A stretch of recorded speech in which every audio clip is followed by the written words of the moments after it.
Hello everyone, welcome back to the channel Science with the 24/7 and by Komal Soni, and this is going to be the fourth video on this YouTube channel. और आज की जो video है वो class 9th वालों के लिए है. It is for class 9th only. We are continuing with chapter number 8 motion. हम चैप्टर नंबर 8 के साथ ही आगे बढ़ रहे हैं. मोशन. सो टिल नाउ हमने क्या पढ़ा? What is motion? हमने पढ़ा मोशन क्या है. हमने पढ़ा डिस्टेंस क्या है. What is distance? We had studied about displacement. Okay.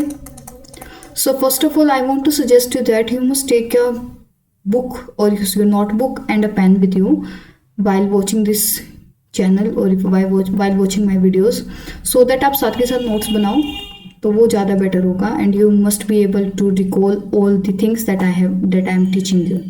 Okay. So in today's video, we are studying about uniform motion and non-uniform motion. So as the word suggest uniform. Uniform को मतलब अगर हम simply कहें तो होता है एक जैसा. Okay. So when the object covers equal distances in equal interval of times it is said to be in uniform motion. हम एक यूनिफॉर्म मोशन कब कंसीडर करते हैं? जब एक ऑब्जेक्ट व्हेन ऑब्जेक्ट कवर करता है इक्वल डिस्टेंस को इक्वल इंटरवल ऑफ टाइम में, तो हम कहते हैं वो जो मोशन है वो कैसा मोशन है? यूनिफॉर्म मोशन है. अब मैं आपको इसको एक एग्जांपल से समझाऊं. कंसीडर करो मैं कह रही हूँ मैंने 1 मिनट में 5 मीटर चली मैं कवर किया डिस्टेंस, और मैं कह रही हूँ मैंने दूसरी 1 मिनट में मैंने फिर से 5 मीटर कवर किया, and in the third 1 minute I had also covered 5 metre.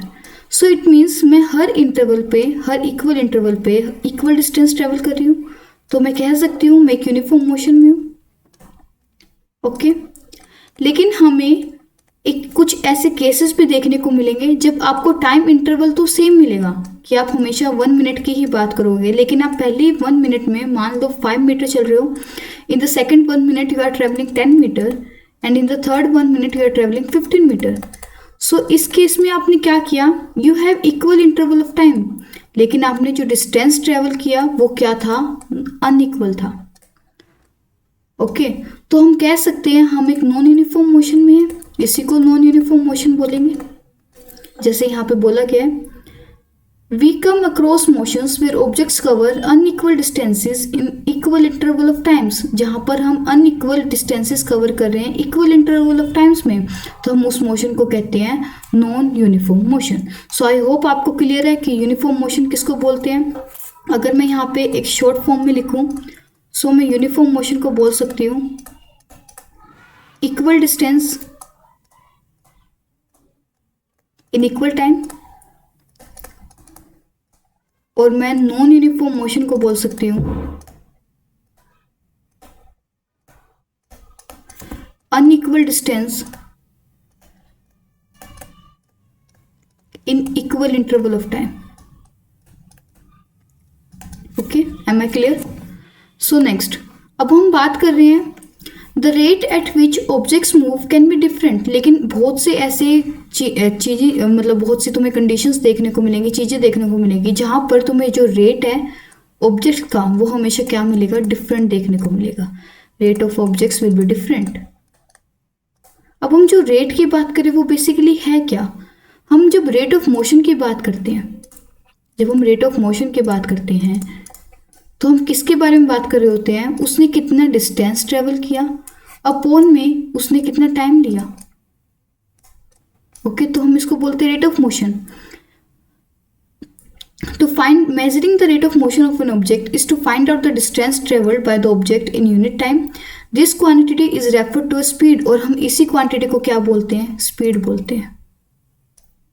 Okay. The SI unit of speed is metre per second. ये पाया गया जो एसआई यूनिट है स्पीड की वो है metre per second. This is represented by the symbol metre per second. इस symbol से इसको रिप्रेजेंट किया जाता है. द अदर यूनिट्स है स्पीड की, उसके अंदर जब हम डिस्टेंस सेंटीमीटर में कंसीडर करते हैं तो हम सेंटीमीटर पर सेकेंड लेते हैं. When we take distance in kilometre we consider the time into hour. तो ये भी उसकी कुछ यूनिट्स हैं स्पीड की. To specify the speed of an object we require only its magnitude. और एक और बात मैं आपको बताना चाहूंगी, जब हम स्पीड की बात करते हैं इस केस में भी सिर्फ हम मैग्नीट्यूड की बात करते हैं, हम डायरेक्शन की बात करते ही नहीं है। Okay, in most cases objects will be non uniform motion, लेकिन बहुत से केसेस हमें सिर्फ नॉन यूनिफॉर्म मोशन के ही देखने को मिलेंगे। देयरफॉर वी डिस्क्राइब द, और उस केस में जब हमें नॉन यूनिफॉर्म मोशन देखने को मिलेगा उस केस में हम कौन सी स्पीड को कंसिडरेशन में लाते हैं, एवरेज स्पीड को। क्योंकि आपको पता है जब हम नॉन यूनिफॉर्म मोशन में होते हैं हमारा जो टाइम टेकन होता है वो मे बी इक्वल हो, लेकिन हमारा जो डिस्टेंस ट्रेवल होगा वो अनइक्वल होगा। ठीक है, जबकि जब हम रेट ऑफ मोशन स्पीड की बात कर रहे हैं तब हमारे पास एक ही डिस्टेंस होगा, एक ही टाइम टेकन होगा। Okay, so therefore we describe the rate of motion of such objects in terms of their average speed. अभी मैंने बताया उस केस में हम एवरेज स्पीड को कंसीडर करेंगे। The average speed of an object is obtained by dividing the total distance travelled by the total time taken. अब average speed को अगर मैं डिफाइन करूँ तो मैं कहूँगी मैंने जितना भी डिस्टेंस चला है मैं उसको डिवाइड करूंगी मैंने जितना भी टाइम लिया उसका टोटल। Okay, if an object travels a distance s in time t then its speed v। अगर एक ऑब्जेक्ट मान दो मैं कह रही हूँ डिस्टेंस s है, टाइम इक्वल्स टू t, अगर अब तुम मुझे बताओ इसकी स्पीड क्या होगी। स्पीड को मैंने v से डिनोट किया, it will be s by में t। एम आई राइट? ओके, तो यही था कंसेप्ट स्पीड का और ये था कंसेप्ट एवरेज स्पीड। एक था स्पीड और एक थी आपके पास average speed. So this two are the different things और हम इन दोनों की बात करनी है। ओके, तो अब आगे जाके एक कंसेप्ट आएगा स्पीड विद डायरेक्शन का। अभी तक हमने उस स्पीड के बारे में बात की जिसके अंदर हमें कोई डायरेक्शन से लेना देना था ही नहीं, हमें सिर्फ था लेना देना तो वो था हमारे डिस्टेंस ट्रेवल से, कि हमने कितना डिस्टेंस ट्रेवल किया है, हमने कितना टाइम लिया है, हमने उसको कंसिडरेशन में लिया था। लेकिन जब हम आगे धीरे धीरे बढ़ेंगे इस चैप्टर में तो हमें वो क्वांटिटीज भी देखने को मिलेंगी जिसके अंदर आपको डायरेक्शन को कंसिडरेशन में लेना है। सो स्टार्ट विद इट, ये पहले कंसेप्ट है स्पीड विद डायरेक्शन का। अब हम उस स्पीड की बात करेंगे जिसमें हमें डायरेक्शन को इंक्लूड करना है। Okay, the rate of an motion of an object can be more comprehensive if we specify its direction of motion along with speed. वो कह रहा है अगर हम रेट ऑफ मोशन को और अच्छे से बताना पसंद करेंगे, अगर हम इसको और कॉम्प्रिहेंसिव मतलब और ज़्यादा हम कह सकते हैं वास्ट करके बताना पसंद करेंगे, तो इस केस में हम स्पीड के साथ किसको कंसिडरेशन में लेंगे, इस केस में हम स्पीड के साथ कंसिडरेशन में लेंगे डायरेक्शन को। तो the quantity that specifies both this aspect is called velocity. और जब हम ऐसा करेंगे, जब हम रेट ऑफ मोशन को विद डायरेक्शन स्टडी करेंगे तो उस केस में हम किस फिजिकल क्वांटिटी की बात करेंगे, हम करेंगे बात वेलोसिटी की। ओके, तो velocity is the speed of an object. Velocity speed ही है ऑब्जेक्ट की, लेकिन एक डेफिनेट डायरेक्शन में मूव करते हुए की। अब मैं कह रही हूँ मैं इस डायरेक्शन में मूव करे जा रही हूँ, तो मैं कह रही हूँ I am travelling with 5 metre per second speed. ठीक है, तो मैं कहूँ अगर मैं इसको वेलोसिटी के तरीके से बोलूँ तो it is 5 metre per second in a definite direction. मेरी डेफिनेशन एक जो डायरेक्शन है वो तो डेफिनेट ही है। The velocity of an object can be uniform और वेरिएबल। और यहाँ पर भी पाया गया जो वेलोसिटी है वो या तो यूनिफॉर्म हो सकती है, एक जैसी रह सकती है, या वेरिएबल हो सकती है। It can be changed by changing the object speed. लेकिन तुम्हें इतना पता होना चाहिए अगर हमें किसी ऑब्जेक्ट की वेलोसिटी को चेंज करना है तो हमें उसकी स्पीड को चेंज करना पड़ेगा। अब कैसे? अगर मैं कहूँ मैं इसी डायरेक्शन में 5 मीटर पर सेकेंड से चल रही हूँ, फिर दूसरी बार मैं इसी डायरेक्शन में 10 मीटर पर सेकेंड से चल रही हूँ, तो मेरी वेलोसिटी चेंज होगी, लेकिन जो मेरी डायरेक्शन है ये क्या है, सेम है। तो वेलोसिटी और डायरेक्शन का ये कंसेप्ट अलग अलग चलता है। Okay, we can express the magnitude of its rate of motion in terms of average velocity. अब हम आगे बात करेंगे एवरेज वेलोसिटी की। अभी तक हमने एवरेज स्पीड के बारे में बात की थी, अब हम एवरेज वेलोसिटी के बारे में बात करेंगे। तो एवरेज वेलोसिटी क्या होगी? टोटल स्पीड जितनी तुमने ली है, या हम कह सकते हैं टोटल स्पीड अपॉन में टाइम टेकन, हम ये भी बोल सकते हैं। हम एर्थमेटिक लेंगे पूरी एवरेज स्पीड का, सॉरी हम इसमें टाइम को कंसीडर नहीं करेंगे। टाइम क्यों कंसीडर करेंगे? बिकॉज स्पीड तो ऑलरेडी डी अपॉन में टी होती है, डिस्टेंस अपॉन में टाइम। जब हम एवरेज वेलोसिटी की बात करेंगे तो सिंपली आपको क्या करना है, आपको जितनी भी स्पीड्स गिवन है, 5 मीटर पर सेकेंड गिवन है जैसे, तो हमें 5 प्लस में 10 तो इक्वल्स टू ये मेरी क्या होगी, एवरेज वेलोसिटी होगी। लेकिन कुछ ऐसे केसेस भी आपको देखने को मिलेंगे जिसमें आपको वेलोसिटी तो गिवन होगी। In case the velocity of the object is changing at a uniform rate then average velocity is given by arithmetic mean of initial velocity and final velocity. तो ये कह रहे हैं जब एक ऑब्जेक्ट की वेलोसिटी यूनिफॉर्म तरीके से चेंज हो रही है, मतलब हर बार मान लो मैं 5 मीटर मेरी मीटर पर सेकंड अप थी, फिर मैं 10 मीटर पर सेकंड तब कर रही हूँ, तो मैं कह रही हूँ तो मैं मेरी जो एवरेज वेलोसिटी है वो 5 मीटर से चेंज हो रही है हर बार, फिर 15 मीटर पर सेकंड से चल रही हूँ, फिर 5। तो इस केस में मैं जब एवरेज वेलोसिटी की बात करूंगी तो मैं इस केस में कौन सी वेलोसिटीज को, दो डिफरेंट वेलोसिटीज का मीन लूंगी, और वो दो डिफरेंट वेलोसिटी कौन सी होगी हमारी, इनिशियल वेलोसिटी प्लस में फाइनल वेलोसिटी, यही यहाँ पर बोला गया। ओके, तो average velocity equals to initial velocity upon में प्लस में फाइनल वेलोसिटी अपॉन में 2, तो मैंने इन दोनों को क्या लिया है, मीन लिया है। u प्लस में v, u is for initial velocity, v is for final velocity. अब इसको हम डिनोट करते हैं v से। Okay, v is the average velocity, u is the initial velocity, v is the final velocity of the object, and speed and velocity have the same units, that is meter per second. So ये था हमारा speed with direction का concept. सो जो next concept है वो है rate of change of velocity. अब हम rate of change of velocity की बात करेंगे। During uniform motion of an object along a straight line, जब एक यूनिफॉर्म मोशन है स्ट्रेट लाइन के along, the velocity remains constant with time, velocity भी कांस्टेंट रहेगी क्योंकि आप इक्वल डिस्टेंस ट्रेवल करोगे इक्वल इंटरवल ऑफ टाइम में। तो मान लो यहाँ पे तुमने 5 मीटर किया, यहाँ पर भी 5 मीटर, यहाँ पे भी 5 मीटर, टाइम टेकन 1 मिनट, तो आपकी हर बार 5 मीटर पर सेकेंड, तो आपकी सेम स्पीड आ रही है हर बारी में। तो मैं सही, ये लाइन इसका मतलब यही है कि आप जब यूनिफॉर्म मोशन में होते हो जो वेलोसिटी होती है वो कांस्टेंट रहती है टाइम के साथ। In this case the change in velocity of the object for any time interval is 0। तो हम कह सकते हैं अगर मैं चेंज ऑफ वेलोसिटी की बात करूँ तो मैं फाइनल वेलोसिटी माइनस में इनिशियल वेलोसिटी लूंगी, इन दोनों का अर्थमेटिक मीन लूंगी ना, तो rate of change of velocity हमेशा क्या होगी, वो भी 0 आएगी क्योंकि मेरी पहले वाली वेलोसिटी भी वही है और पीछे जो इनिशियल वेलोसिटी है वो भी सेम है, फाइनल वेलोसिटी वो भी सेम है। Okay, however in non uniform motion velocity varies with time, लेकिन जब नॉन यूनिफॉर्म मोशन की बात करते हैं तो वेलोसिटी भी चेंज करती है टाइम के साथ क्योंकि आपकी हमेशा आप डिफरेंट डिस्टेंस ट्रेवल करोगे डिफरेंट टाइम पर। अब मान लो मैं कह रही हूँ 5 मीटर मैंने यहाँ किया, 10 मीटर यहाँ किया, लेकिन टाइम मेरा वही है, लेकिन आपकी वेलोसिटी तो चेंज होगी ना। तो आपकी कह रहे हैं जब नॉन यूनिफॉर्म मोशन में हो तो आपकी वेलोसिटी क्या होगी, चेंज होगी। ठीक है, इतना क्लियर है। It is different values at different distant, ये तो सही बात है, and different points of the path, thus the change in velocity of the object during any interval of time is not 0, और यहाँ पर जो चेंज ऑफ वेलोसिटी है वो कभी भी 0 नहीं होगा। तो can we now express the change in velocity of the object. अब हम चेंज ऑफ वेलोसिटी को कैसे डिनोट करेंगे, अब क्वेश्चन ये अराइज होता है। So how will you denote the change in velocity. अब इस क्वेश्चन को आंसर करने के लिए we have to introduce another physical quantity. अब हम एक्सेलरेशन की बात करेंगे। जब हमें rate of change of velocity की बात करनी है तो हम किस क्वांटिटी की बात करेंगे, rate of change of velocity को हम किससे डिनोट करेंगे, एक्सेलरेशन से डिनोट करेंगे।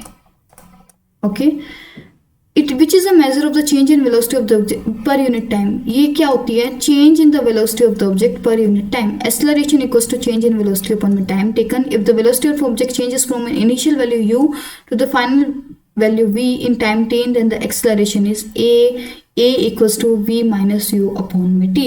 तो a का फॉर्मूला ये बनेगा एक्सेलरेशन का। इस मोशन को हम कहते हैं एक्सेलरेटेड मोशन। जब हमारी वेलोसिटी इसके अंदर चेंज आ रहा है तो हम कह सकते हैं हम कौन से मोशन में हैं, एक्सेलरेटेड मोशन में है। Okay, the acceleration is taken to be positive if it in the direction of velocity and negative when it is opposite to the direction of velocity. अगर मान लो मैं इस डायरेक्शन में चल रही हूँ, ओके, मेरी जो इनिशियल वेलोसिटी है u, वो मान लो मेरी 0 है, मैंने 0 से स्टार्ट किया है, अब मैं इस डायरेक्शन में जा रही हूँ, v मान लो मेरी 5 मीटर पर सेकेंड है। अब मैं आपको कहूँ, और मैंने जो टाइम टेकन लिया वो 5 सेकेंड्स बोल सकते हैं मैंने लिया है। तो मैं अगर कहूँ एक्सेलरेशन को डिनोट करो तो 5 माइनस 0 अपॉन में 5 लो क्या, तो it will be 1 metre per second आएगी, 1 मीटर पर सेकेंड स्क्वायर आएगी। इतना क्लियर है। अगर मैं कहूँ मैं इसी डायरेक्शन में O पे थी लेकिन मैं अब इस डायरेक्शन में थी लेकिन मैं यहाँ पर आ गई हूँ, मतलब मैंने जो वेलोसिटी है वो अपनी उसकी डायरेक्शन चेंज कर ली है। मैं हूँ इस डायरेक्शन में लेकिन मैंने अपनी जो वेलोसिटी है वो उस डायरेक्शन में कर ली है। तो इस केस में मेरी जो v है वो दूसरी तरफ गई है। ओके, हाँ, the acceleration taken to opposite direction of velocity, अगर वो डायरेक्शन में है वेलोसिटी के, अगर वो अपोजिट में जा रही है तो मेरी जो वेलोसिटी एक्सेलरेशन आएगी वो आएगी नेगेटिव आएगी, एक्सेलरेशन विल बी नेगेटिव। अब इसको मैं अगर आपको और अच्छे से समझाऊं, कंसीडर करो कोई केस है जिसमें मैं आगे जाके, एक केस है मैं ऐसे जा रही हूँ, मान लो मेरी पहले स्पीड थी 5 मीटर पर सेकेंड और बाद में मेरी स्पीड होगी 0, मैं रुक गई हूँ, जाते जाते रुक गई हूँ। अब मैं एक्सेलरेशन को काउंट करूँ, ये मेरी v है, ये मेरी u है, तो v माइनस यू अपॉन में t, एम आई राइट। तो v मेरी 0 है, माइनस में 5 है, अपॉन में t है, और टाइम टेकन मेरा है 5 सेकेंड। अब मेरी जो एक्सेलरेशन होगी वो नेगेटिव में जाएगी, -1 आएगी। क्यों -1 आई? क्योंकि मैं एकदम से 5 से चलती चलती 5 मीटर पर सेकेंड से चलती चलती किस डायरेक्शन में चली गई, स्टॉप हो गई हूँ, मेरी डायरेक्शन रुक की है, क्योंकि मैं नहीं आगे जाना चाहती, अब मैं डायरेक्शन चेंज करना चाहती हूँ। तो इस केस में जो मेरी एक्सेलरेशन आती है वो नेगेटिव आती है। The SI unit of acceleration is meter per second square. If an object travels in a straight line and its velocity increases or decreases by equal amounts in equal interval of time, then the acceleration of an object is said to be uniform. तो कह रहा है हर बार अगर जो तुम्हें change of motion है, अगर change of velocity है वो एक जैसी मिले, मान लो हर बार जब भी तुम ट्रैवल कर रहे हो तुम्हें चेंज इन वेलोसिटी हमेशा तुम्हें सेम मिल रहा है, तो उस केस में तुम कहोगे तुम एक एक्सेलरेटेड यूनिफॉर्म मोशन में हो। ठीक है, जो तुम्हारी एक्सेलरेशन है वो भी यूनिफॉर्म है, तो और एक तुम एक यूनिफॉर्म मोशन में हो। Okay, if an object in a straight line and its velocity increases or decreases by equal interval of times, then it is said to be in uniform. The motion of freely falling body is an uniformly accelerated motion. अब मैं इसका example दूँ आपको, मान लो कोई भी चीज आपकी छत से नीचे गिर रही है, ओके, आपने बॉल को नीचे गिराया है, तो वो हर उस पे हर टाइम इंटरवल पे उसकी जो स्पीड है वो कांस्टेंट रहेगी, वो धीरे धीरे धीरे धीरे धीरे धीरे चेंज होगी, लेकिन जो वो है जो उसका चेंज होगा स्पीड का, चेंज ऑफ वेलोसिटी हम कह सकते हैं, चेंज ऑफ स्पीड होगा वो लेकिन कांस्टेंट होगा। तो उस केस में आप कहाँ पर हो, एक्सेलरेटेड, आपकी जो एक्सेलरेशन है वो क्या है, यूनिफॉर्म है। Okay, on the other hand N object can travel with non uniform acceleration if its velocity changes, अगर वो नॉन यूनिफॉर्म रेट से वेलोसिटी चेंज करे तो आप नॉन यूनिफॉर्म मोशन में हो। If a car travelling along a straight line increases its speed bye unequal amount of times in equal interval of time, तो हम कह सकते हैं वो जो कार है वो नॉन यूनिफॉर्म एक्सेलरेशन के साथ मूव कर रही है। अगर आपकी जो चेंज इन वेलोसिटी है वो नॉन यूनिफॉर्म है तो आप नॉन यूनिफॉर्म एक्सेलरेटेड मोशन में हो, और अगर वो यूनिफॉर्म है तो आप यूनिफॉर्म एक्सेलरेटेड मोशन में हो। तो आपको ये जो आपका ये पैराग्राफ है इट इज़ इम्पोर्टेंट, आपको यहाँ पे एग्जांपल्स पता होने चाहिए दोनों के दोनों, और आपसे एक क्वेश्चन पूछा जा सकता है कि अगर एक्सेलरेशन यूनिफॉर्म कब होगी, एक्सेलरेशन नॉन यूनिफॉर्म कब होगी, तो आपको इन दोनों चीज़ों का पता होना चाहिए। Okay, next graphical representation of motion. अब हम ग्राफिकल रिप्रेजेंटेशन की बात करते हैं। Graphs provide a convenient method to present basic information. Graph हमें बहुत आसान कर देते हैं किसी भी इंफॉर्मेशन को रिप्रेजेंट करने में। ओके, अब अगर हमें डिस्क्राइब करना है मोशन को एक ऑब्जेक्ट के, तो हम यूज़ करते हैं लाइन ग्राफ्स का। हम लाइन ग्राफ्स का यूज़ करते हैं जब हमें एक मोशन को डिनोट करना है किसी भी ऑब्जेक्ट के, तो हम कौन से ग्राफ को यूज़ करते हैं, लाइन ग्राफ। ये लाइन ग्राफ होते हैं। Okay, in this case, line graphs show dependence of one physical quantity such as distance or velocity. एक दूसरे के साथ जब हम लाइन ग्राफ ड्रॉ करते हैं तो हमें क्या डिपेंडेंसी का पता लग जाता है कि एक फिजिकल क्वांटिटी दूसरे के साथ वक्त के साथ ग्रो कर रही है, उसके साथ वो उसके ऊपर डिपेंड है। अब अगर हम डिस्टेंस टाइम ग्राफ्स, और आपको बताऊं this is very important from the pay per view, exam के व्यू से आपको इन ग्राफ्स को अच्छे से समझना है। यू मस्ट रिमेंबर देम, ठीक है। The change in the position of an object with time can be represented on the distance time graph. अगर हमें पोजीशन चेंज करनी है, अगर हम कह रहे हैं कि अगर जब हम पोजीशन की बात कर रहे हैं, हमें किसी पोजीशन के बारे में बात करनी है, तो दो फिजिकल क्वांटिटीज को कंसिडरेशन में लेते हैं। First is distance and second is time. Okay, तो in this graph time is taken along the axes, ये एक्स एक्सिस है, और डिस्टेंस को हम वाई एक्सिस पे लेते हैं। Distance time graphs can be employed under various conditions where objects move with the uniform speed, non uniform speed remain at rest. जब एक ऑब्जेक्ट रेस्ट पे है, एक ऑब्जेक्ट या फिर यूनिफॉर्म स्पीड से मूव कर रहा है, हम उसको डिपिक्ट कर सकते हैं इस ग्राफ के थ्रू। We know that when object travels equal distance travel करता है, जब एक object equal interval of time में तो यूनिफॉर्म स्पीड से मूव कर रहा है. It shows that distance travel by the object is directly proportional to the time taken. तो इस केस में हम कह सकते हैं जो डिस्टेंस है और जो टाइम टेकन है वो एक दूसरे के क्या है, डायरेक्टली प्रोपोर्शनल है. ठीक है, जो डिस्टेंस है वो डायरेक्टली प्रोपोर्शनल है टाइम टेकन से. तो इस केस में जो ग्राफ बनेगा वो कैसा बनेगा, कुछ इस तरीके का बनेगा, स्ट्रेट लाइन ग्राफ. ओके, दस for uniform speed a graph of distance travel against a straight line. तो इसलिए हमें जो ग्राफ ऑब्टेन्ड हो रहा है वो ये हो रहा है, स्ट्रेट लाइन ऑब्टेन्ड हो रहा है. The portion the OB of the graph shows that distance is increasing at a uniform rate. OB जो पोर्शन है, OB जो पोर्शन है ग्राफ का, वो ये डिनोट कर रहा है कि जो स्पीड है एक ऑब्जेक्ट की वो यूनिफॉर्म रेट पे क्या हो रही है, इंक्रीज हो रही है. Note that you can also use the term uniform velocity in place of uniform speed if you take the magnitude of displacement equal to the distance traveled by the object. और तुम एक बात notice करना, तुम velocity word कब use करोगे, जब तुम डिस्प्लेसमेंट की बात करते हो.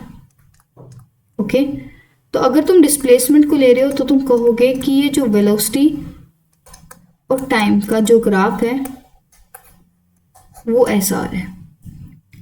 Okay, we can use the distance time graph to determine the speed of an object. हम जब ये ग्राफ यूज करते हैं तो हम किस लिए यूज करते हैं, स्पीड को फाइंड आउट करने के लिए. Okay, to do so consider smaller part AB of the distance time graph shown in figure 8.3. 8.3 से आप ग्राफ देख सकते हो. एक लाइन पैरेलल है, एक्सेस एस्केप from point A, another line. Okay, तो हम अब इस ग्राफ को स्टडी करने जा रहे हैं. We are going to study this graph. Wait for a second, please.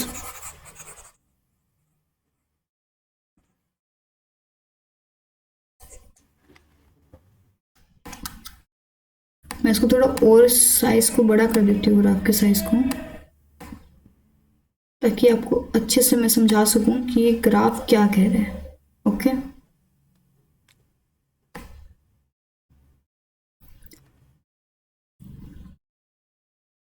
हाँ, सो ये कह रहे हैं we can use the distance time graph. हम डिस्टेंस टाइम ग्राफ को यूज कर सकते हैं अगर हमें किसी भी ऑब्जेक्ट की स्पीड के बारे में बात करनी है. अगर हमें स्पीड का पता लगाना है तो हम कौन से ग्राफ को यूज करेंगे, डिस्टेंस और टाइम ग्राफ को. To do so consider a small part AB of the distance.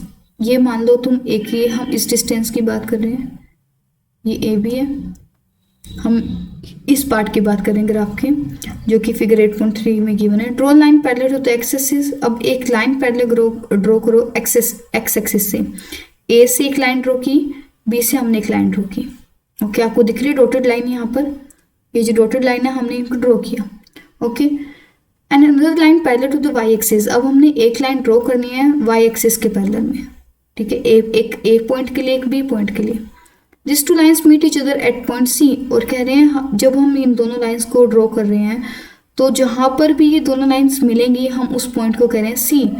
मतलब जो एक्स एक्सिस के पैरेलल लाइन है और जो Y एक्सिस के पैरेलल लाइन है हम उसको कह रहे हैं C पॉइंट.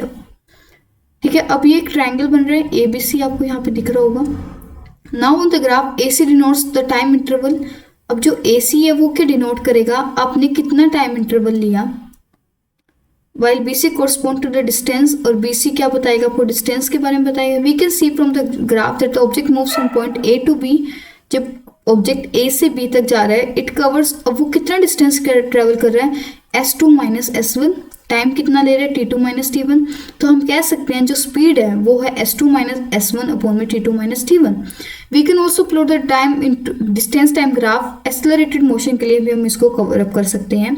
ये हम पढ़ेंगे जो टेबल पॉइंट 8.2 है, एक्चुअली ये गिवन है distance travel bye a car जब वो इक्वल इंटरवल्स में टाइम को, इक्वल इंटरवल ऑफ टाइम्स में एक डिस्टेंस ट्रेवल कर रही है, तो हम ये उसके लिए बेसिकली अभी हमने यहाँ तक सिर्फ ये पढ़ा है कि हमने डिस्टेंस टाइम ग्राफ को क्यों यूज किया है. It is use to measure the speed of an object. Okay, हम स्पीड ऑफ एन ऑब्जेक्ट को मेजर करेंगे. So that's it for today. Stay tune for the next video. हम इस chapter को कवर अप करेंगे जल्दी से जल्दी, सो दैट आपको और अच्छी इंफॉर्मेशन मिले चैनल के बारे में. So like, share and subscribe to the channel, and please note down all the important points that I told to you. Thank you so much.